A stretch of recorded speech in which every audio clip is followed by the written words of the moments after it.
A pesar de las... Entonces, Belaúnde, a pesar de eso, de todo lo que hizo y su conducta cristalina, transparente, su apego a la democracia, a la Constitución, a pesar de eso, Belaúnde siempre encontró la mezquindad y la envidia en su camino. Pero nada de eso lo arredró y él siguió siempre trabajando. Para graficar esta cuestión de cómo Belaúnde sufrió esas asechanzas, yo quiero transcribir una expresión de Vargas Llosa. En una semblanza de Vargas Llosa que está en el libro, en un párrafo, Vargas Llosa nos dice: a pesar de las desilusiones y los agravios que recibió, las traiciones de tantos partidarios, las campañas de descrédito montadas en su contra por la dictadura que lo depuso, la vileza con que solía atacarlo la oposición, nunca perdió el optimismo ni esas saludables dosis de buena entraña y buen humor que traslucían todas sus intervenciones políticas. Para apreciar cómo a Belaúnde siempre lo han... Hay una expresión que los vocablos pasan de un país a otro, transitan, y acá ha venido a afincarse un vocablo, creo que es mexicano, que llaman el ninguneo. A Belaúnde siempre lo han ninguneado. Antes de entrar acá a esta reunión, un amigo me contaba que había leído hace 2 o 3 días una referencia en un diario que decía, hacían referencia al general Velasco. Y decían Velasco que ingresó al gobierno después del nefasto gobierno de Belaúnde. Y así tratan siempre a Belaúnde, ¿no? Una cantidad de periodistas. Yo eso lo voy a analizar en un libro próximo que voy a presentar. Pero a esos periodistas lo voy a señalar. Yo no quiero decir sus nombres ahora porque no quiero empañar esta reunión, pero yo lo voy a señalar con nombres y apellidos en un próximo libro que lo voy a llamar Sacando al Fresco.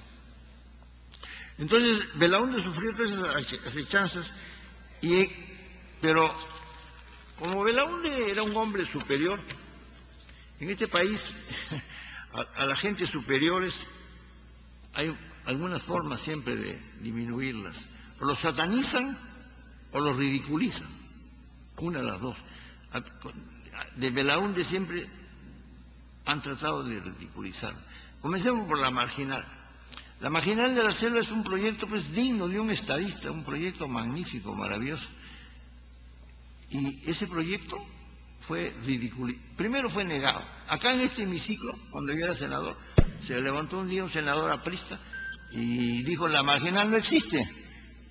Y yo lo que vi, mira, ¿cómo con la Marginal existe? Si no existe, dijo. Ese es un invento de Belaúnde. Esa es una carretera que hizo el señor Manuel Prado y que la quiere prolongar. Entonces yo me levanté y le dije: oye, usted, le dije, pero yo he ido a la Marginal, yo estaba en la Marginal hace poco. No, me dijo, eso lo hizo Manuel Prado, eso no existe. Y después la han ridiculizado, siempre se han burlado de ella. Y siempre ha habido, siempre para criticarnos han esparcido toda clase de patrañas, infundios, tonterías. Por ejemplo, una última que circula hace años, que circula y que es bueno que la comente acá.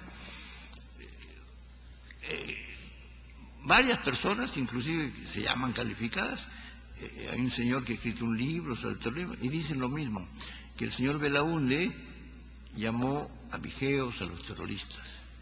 Esa es una falsedad tremenda. Fíjese que es tan grande que un día yo hablé con el arquitecto Belaúnde y le dije: vea, don Fernando, yo voy a escribir un artículo, le dije, sobre esto de los terroristas y los avigeos. Entonces Belaúnde me dijo: no, mejor no escriba. ¿Por qué? Le dije: no escriba eso porque ya lo han dicho. No, vea, señor, dije, no. La verdad era esta: cuando surgieron las guerrillas en su primer gobierno, un ministro, no se sabe quién, dijo: parece que son avigeos. El primer día, ¿no? El primer día habían aparecido unos tipos ahí con fusiles, parece que son. Fue la primera impresión, porque cualquiera la tiene. Eso fue el 64 en las guerrillas. Las guerrillas las terminó Belaúnde en su gobierno. Han pasado 2 años y esa frase la han pasado al 80, se la han atribuido a Belaúnde. ¿Y qué han armado? Que Belaúnde había dicho que los terroristas eran avigeos.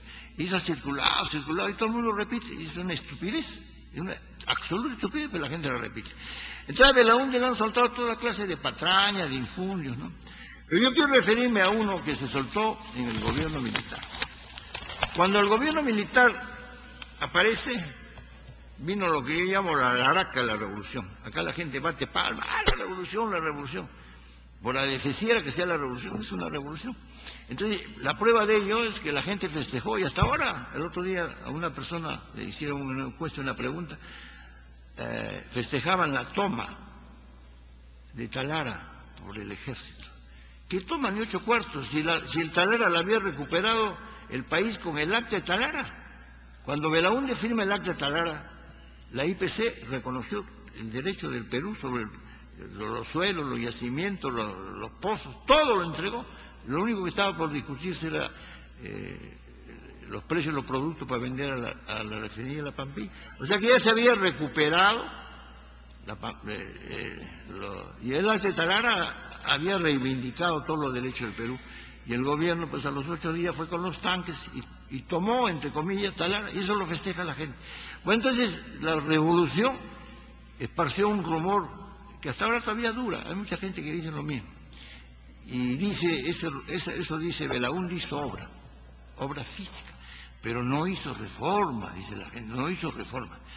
Ese es un craso error. Belaúnde hizo más reformas que ningún gobierno. Yo le voy a decir, porque ya los estoy agotando con toda esta palabrería, le voy a citar muy brevemente las reformas que hizo Belaúnde. La primera que hizo, al llegar al gobierno, con la invocación bíblica de los últimos serán los primeros, convocó a los pueblos a elecciones municipales. Y con ese hecho, él reivindicó un derecho que le había sido conculcado a toda la gente. En 44 años, desde el año 19, que gobernó Leguía, los alcaldes se elegían a dedo. Belaúnde convocó elecciones. Eso fue revolucionario políticamente, porque Belaúnde pudo no haberlo hecho, sencillamente. Y en ese momento él tenía 15.000 alcaldías a su disposición. Él podía nombrar 15.000 correligionarios en todo el país, y no lo hizo, convocó elecciones. Eso fue revolucionario. La gente ni lo comenta ni le interesa. Eso fue el primer día de gobierno. Antes de cumplir un mes, Belaúnde acabó con una aberración que aquí existía. Acá había una institución que se llamaba la Caja de Depósitos y Consignaciones, que desde el año 1905 cobraba las rentas fiscales, tenía la custodia de los depósitos judiciales, administrativos, y esa Caja de Depósitos, el directorio lo integraban los bancos.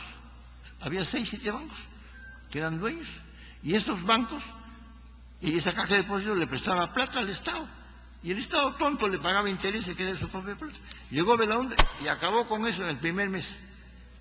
Expropió la Caja de Depósitos, se creó el Banco de la Nación, que tanto. Esa es una reforma verdaderamente revolucionaria, y ahí Belaúnde se enfrentó al poder económico de la banca. La segunda reforma vino en ese mismo gobierno. Había el sector público, entregaba los depósitos, el sector público hacía sus depósitos en la banca privada.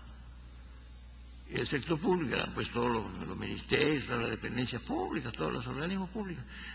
Se dictó una disposición para que esos depósitos fueran a las bancas estatales. Entonces, eso fue un efecto fulminante. El Banco Industrial triplicó sus depósitos, el otro cuadruplicó. El Banco Hipotecario tenía 9 millones el año 63, el año 66 tenía 600 millones. Esa fue una reforma que también un poder económico. Otra reforma que hizo Belaúnde fue la del el canon progresivo de minería, de la cual parece que solamente los afectados se enteraron, porque nadie le ha comentado eso. Por la ley de minería de 1950, las compañías mineras pagaban una tasa por sus concesiones, pero era muy baja, porque la habían hecho para promover la minería. Pero era tan baja que la penalidad por no trabajar también era bajísima.